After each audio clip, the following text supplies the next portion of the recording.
What steps did it take to build a community that big? Like if someone was going to build a community, whether it be just a few hundred or a few thousand or tens of thousands, what are some important steps that they should look at or implement?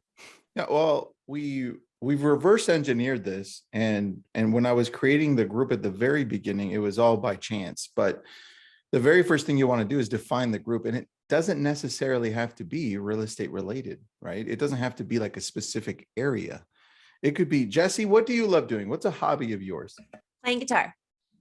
It could be a group about guitars, about playing the guitars. I've really, Jesse, I've really thought about creating a group around journals because I love journals, right? And I'm like, should I, shouldn't I? And is that just another distraction, right? So that's what I'm thinking. So think of something that you're absolutely passionate about, that you love, and build a group around that, and forget about the business aspects. Because one thing Nick and I hear often is, all right, so what's the business plan? How much money are we going to make? I'm like, dude, you're looking at it the wrong way. This is a whole different world, right?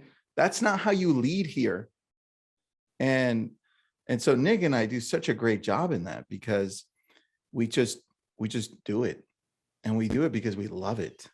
And then everything else falls on top of that. So first, define your group around something that you're passionate about, because people that surround this group and that jump into it and that love it, they'll know what you do for a living. They'll just know. You don't have to be like, I'm a real estate agent. No, you're a journal lover, you're a guitar lover, right? Nick, you love comic books, right? And you love all that great stuff.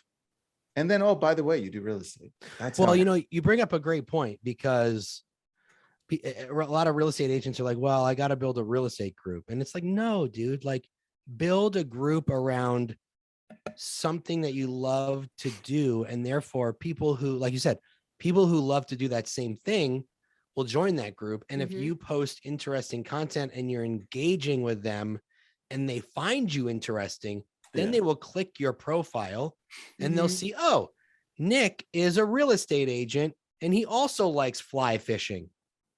You know what I mean?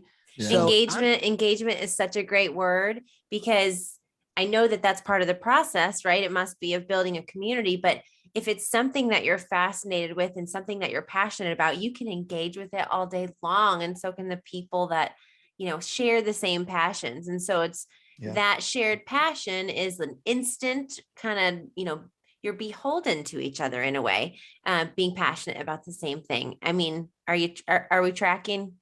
Are we tracking here? Oh yeah, of course. Totally. There's two aspects to growth on social media. One of those is content creation, and the other one is engagement, right? You can't do it without the other, unless you're super famous and people go and find you, right? That's different. People will go and find you, and you could just walk on the street, record yourself, and people will want to watch you. But most of us aren't like that. So we have to go in on social media and we have to engage with other people.